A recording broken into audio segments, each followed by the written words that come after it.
Hey everyone, आज मैं आपको बताने वाली हूँ कि मैंने वोकैब्स कैसे सीखी। मुझे बहुत दिनों से कमेंट्स आ रहे थे कि मैम क्या करें कि जल्दी से जल्दी वोकैब्स हम सीख जाएं और ऐसा क्या करें जिससे हम उन वोकैब्स को याद रख पाएं, क्योंकि होता यह है कि हम सीखते हैं पर कुछ दिनों बाद भूल जाते हैं। तो गाइज, आज इस वीडियो में आपको जवाब मिलने वाला है। देखिए, मैं आपके लिए एक ऐसा तरीका लेकर आई हूँ जिससे तीन चीज़ें होंगी। एक तो आप जल्दी से जल्दी वोकैब सीखेंगे, दूसरा आप उन्हें लंबे समय तक याद रख पाएंगे, तीसरा आप कॉमन मिस्टेक्स से बचेंगे। जो कॉमन मिस्टेक्स बहुत ज़्यादा होती हैं, इसीलिए तो उन्हें कॉमन मिस्टेक्स कहा जाता है।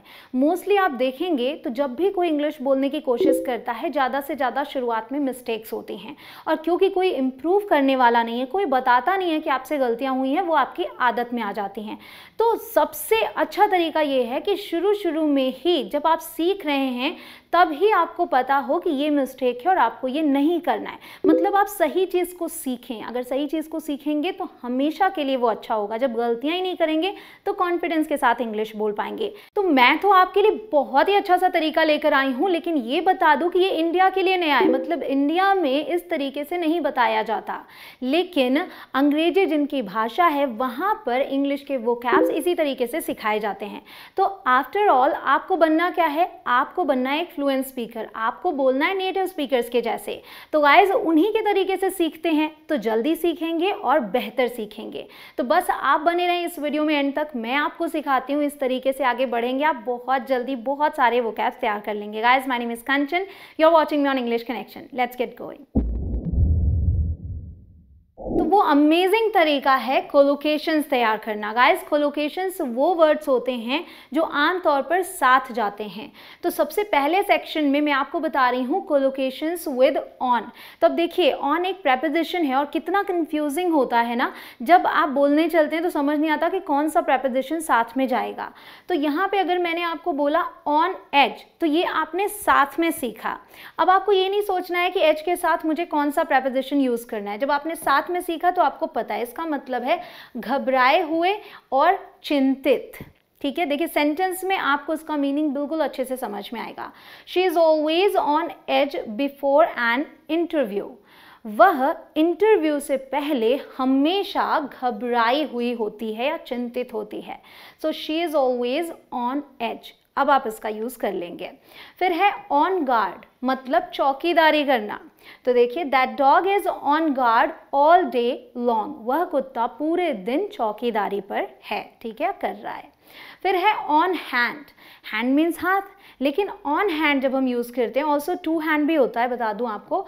उपस्थित, किसी खास उद्देश्य से अगर कुछ उपस्थित है कोई, ठीक है, तो हम ऑन हैंड बोलेंगे। हर trainer was on hand to give advice.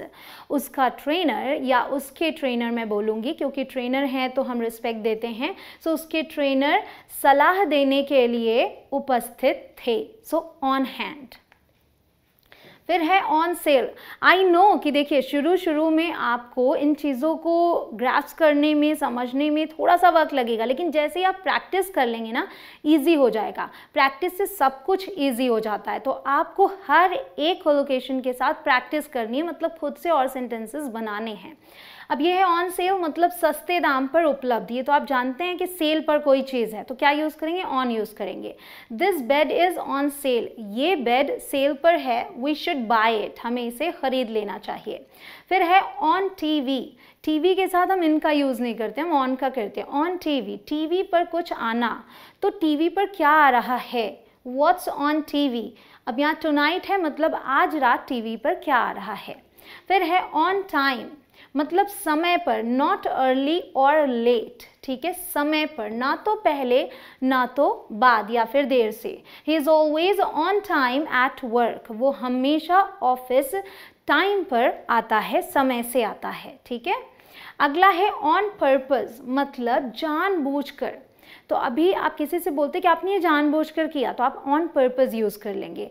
I didn't break the glass on purpose. मैंने जानबूझकर कांच नहीं तोड़ा। आई एम सॉरी, मुझे माफ़ कर दो। अगला है ऑन फायर, मतलब आग लगी होना। अगर किसी चीज़ में आग लगी हुई है तो आप बोलेंगे that thing is on fire. The house was on fire, घर में आग लगी हुई थी। अगर आपको ये वीडियो पसंद आ रही हो तो वीडियो को लाइक करना और इसे शेयर करना बिल्कुल मत भूलिएगा। आप वीडियो देख लें उसके बाद शेयर करें या पहले शेयर करें, बट शेयर ज़रूर कीजिएगा। मैं चाहती हूँ सबको पता चले कि इंग्लिश वोकैब सीखना आसान है और गलतियाँ ना करना तो उससे भी ज़्यादा आसान है अगर आप शुरुआत में ही इम्प्रूव करें। नेक्स्ट ऑन फुट, मतलब पैदल। They go to school on foot, वे स्कूल पैदल जाते हैं। फिर है ऑन ट्रैक, मतलब सही रास्ते पर होना। I know he is on track, मुझे पता है वो सही रास्ते पर है। He will soon achieve his goal, वो जल्दी ही अपना गोल पालेगा, लक्ष्य पालेगा। फिर है ऑन टैप, मतलब उपलब्ध होना, ready to use. We have got all the information on tap, सारी उपलब्ध इंफॉर्मेशन है हमारे पास। नेक्स्ट ऑन फाइल, मतलब फाइल में रिकॉर्ड के तौर पर कोई भी चीज़ ऑन फाइल है, मतलब वो दर्ज है उसमें।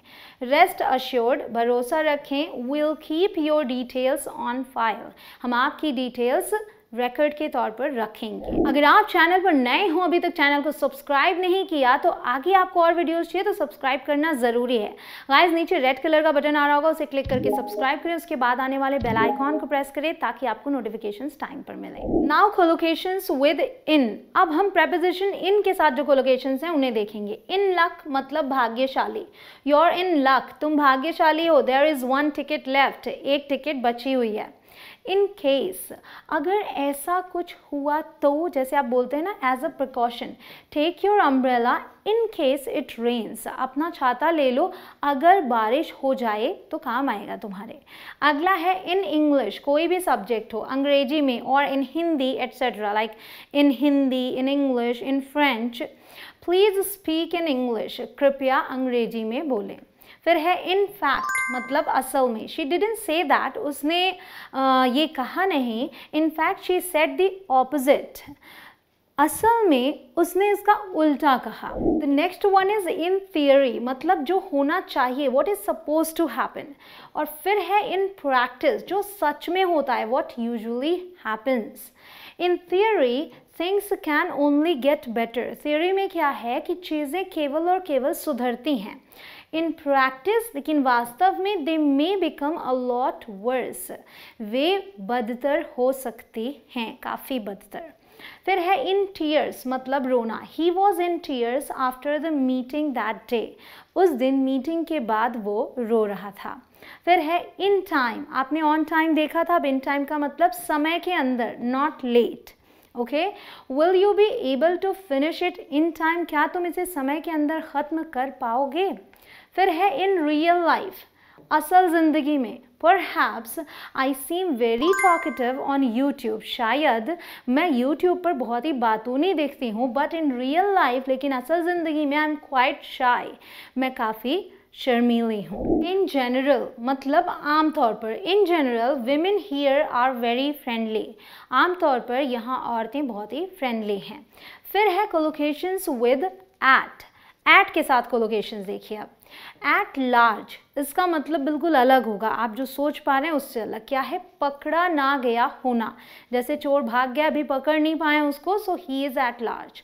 Police say that the escaped prisoners are still at large, अभी वो पकड़े नहीं गए हैं जो भागे हुए प्रिजनर्स हैं, कैदी हैं। फिर है एट होम, घर पर। Is your father at home, क्या तुम्हारे पिताजी घर पर हैं। फिर है एट वर्क, मतलब काम पर या ऑफिस में। My mom's at work now, मेरी माँ अभी ऑफिस में या काम पर हैं। एट स्कूल, स्कूल में। The kids are at school, बच्चे स्कूल में हैं। एट हैंड, मतलब पास में।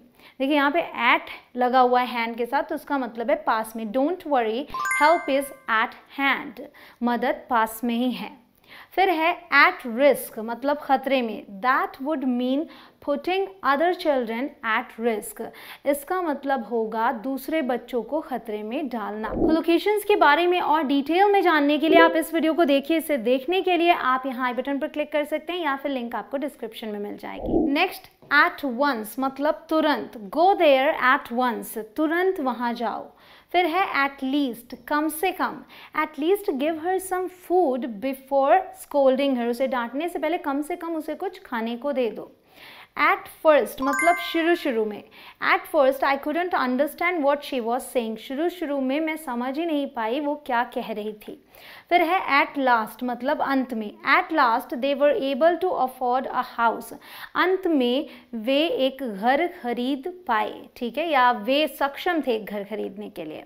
फिर है कोलोकेशंस विद बाय, अब बाय के साथ देखते हैं। बाय हैंड मीन्स हाथ से, इन द पास्ट मतलब भूतकाल में, पहले clothes were made by hand, कपड़े हाथ से बनाए जाते थे। फिर है बाय नाउ मीन्स अभी तक, he should be home by now, उसे अब तक या अभी तक घर पर होना चाहिए या घर आ जाना चाहिए। फिर है बाय द वे मतलब वैसे, टॉपिक चेंज करने के लिए बहुत अच्छा है ये। By the way have you seen any little girl around here, वैसे तुमने कोई छोटी लड़की यहाँ आसपास देखी क्या। फिर है बाई चांस मतलब इत्तेफाक से, I saw my old friend by chance today, इत्तेफाक से आज मैंने एक पुराने दोस्त को देखा अपने या मिला उससे। फिर है बाय डे मीन्स दिन में, बाय नाइट मीन्स रात को। She is a student by day and a waitress at night, वो दिन में एक विद्यार्थी है और रात में एक वेट्रेस। फिर है by car, by train, by air etcetera, तो कार, ट्रेन या हवाई जहाज से, एयर मतलब हो गया हवाई जहाज से। She goes to school by bus, वो स्कूल बस से जाती है। She goes to her home town by train, वो अपने होम टाउन ट्रेन से जाती है। She goes abroad by air, विदेश वो हवाई जहाज से जाती है। रिमेंबर द एक्सेप्शन, आप देखें कि हम साधनों के लिए बाय का यूज़ कर रहे हैं, एक्सेप्शन क्या है, जब हम पैदल जाते हैं तो हम ऑन फुट यूज़ करते हैं, न कि बाय फुट। आई होप आपको ये तरीका पसंद आया हो और आप इस वीडियो को शेयर ज़रूर करें। गाइस, अगर आपको मेरे कोर्सेज़ के बारे में जानना है तो आप इंग्लिश कनेक्शन ऐप डाउनलोड करें प्ले स्टोर से, वहाँ पर कोर्सेज़ अवेलेबल हैं। आप करते रहें प्रैक्टिस। मैं मिलती हूँ आपसे अगले लेसन में। जय हिंद।